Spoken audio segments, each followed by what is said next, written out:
Rasa hormat, Tuhan, rasa kerinduan, apakah yang kau inginkan dariku? Mengenal engkau lebih baik dari aku mengenal engkau sekarang. Bagaimana? Dengan cara apa? Melalui sabdamu dan perbuatan-perbuatanmu. Kami sudah mendengar kabar mengenaimu, doktrinmu, kuasamu, dan kepada kami diberitahukan bahwa engkau terlibat dalam pembebasan pembaptis. Jadi, engkau tidak membencinya. Engkau tidak berusaha untuk melengsarkan Yohanes kami.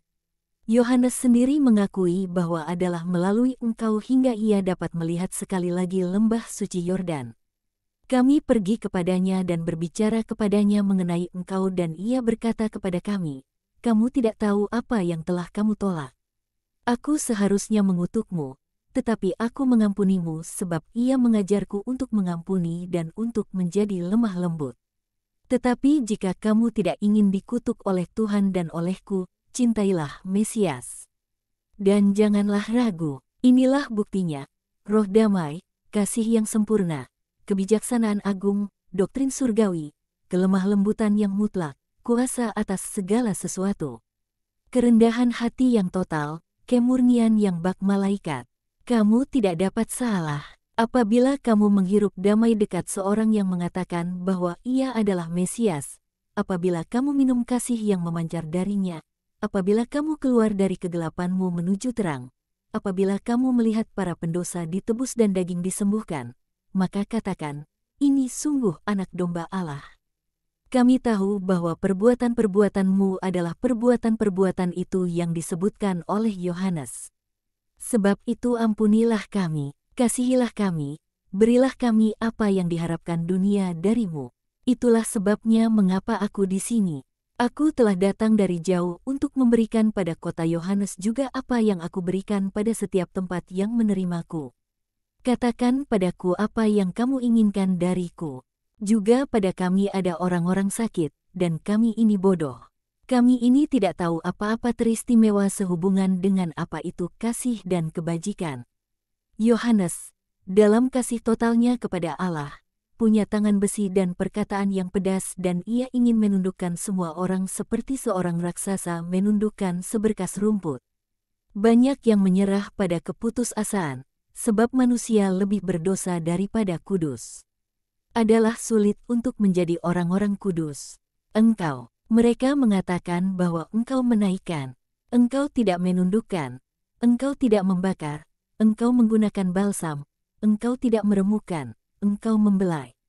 Kami tahu bahwa engkau bersikap kebapaan terhadap para pendosa dan engkau berkuasa atas sakit penyakit, apapun itu, juga dan terlebih lagi sakit hati. Para rabi kami tak lagi dapat melakukan itu. Bawalah kepadaku orang-orang sakitmu dan lalu berkumpullah di kebun ini, yang sudah ditinggalkan dan dicemarkan oleh dosa setelah dijadikan sebuah bait bagi kasih karunia yang tinggal di dalamnya. Penduduk Hebron menyebar ke segenap penjuru secepat kilat. Hanya kepala sinagoga yang tinggal dan bersama Yesus dan para murid dia pergi masuk ke halaman kebun, ke bawah naungan di mana pohon-pohon mawar dan pohon-pohon anggur yang saling terjalin tumbuh liar.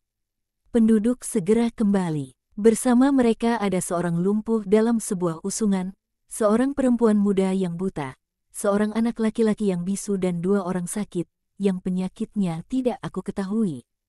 2 orang terakhir ini berjalan dengan dipapah oleh orang-orang lain. Yesus menyalami masing-masing si sakit dengan berkata, damai sertamu. Lalu ia mengajukan pertanyaan ramah. Apa yang kau ingin aku lakukan untukmu? Yang diikuti dengan paduan suara ratapan, sebab masing-masing ingin menceritakan kisah mereka sendiri. Yesus, yang duduk, sekarang bangkit dan menghampiri anak laki-laki yang bisu, yang bibirnya ia basahi dengan ludahnya sembari mengucapkan perkataan agung itu, terbukalah. Dan ia mengulanginya dengan membasahi kedua kelopak mata yang terkunci dari perempuan itu dengan jarinya yang dibasahi dengan ludahnya. Ia lalu mengulurkan tangannya kepada si lumpuh dan berkata padanya, bangkitlah, dan akhirnya ia menumpangkan tangannya ke atas kedua orang yang sakit dengan berkata, sembuhlah, dalam nama Tuhan. Dan si anak laki-laki yang sebelumnya hanya menggumam, berkata dengan jelas, Mama, Sementara si perempuan muda mengedip-ngedipkan kedua matanya yang terkena paparan sinar dengan kelopak matanya yang sekarang terbuka. Dan dengan jemarinya dia melindungi matanya dari matahari yang dulu tak dikenalnya, dengan menangis dan tertawa, dan menatap lagi, dengan mata setengah terbuka, sebab tak terbiasa dengan terang, pada dedaunan, tanah, orang banyak dan teristimewa Yesus. Si lumpuh melompat gagah dari usungan dan para pengusungnya yang penuh kasih itu mengangkat usungan, yang sudah kosong, guna membuat mereka yang di kejauhan tahu bahwa kasih karunia telah dianugerahkan. Sementara kedua orang sakit itu menangis sukacita dan berlutut untuk menghormati juru selamat mereka. Khalayak ramai dengan gempita menyorakkan Hosanna. Thomas, yang dekat dengan Yudas, menatap padanya dengan begitu tajam dan dengan ekspresi yang sebegitu jelas, hingga Yudas menyatakan padanya, "Aku bodoh, ampuni aku." Ketika riuh sorak-sorai mereda, Yesus mulai berbicara. Allah berbicara kepada Yosua dengan mengatakan, "Berbicaralah kepada anak-anak Israel dan katakanlah kepada mereka, tentukanlah bagimu kota-kota perlindungan, yang telah aku katakan kepadamu dengan perantaraan Musa.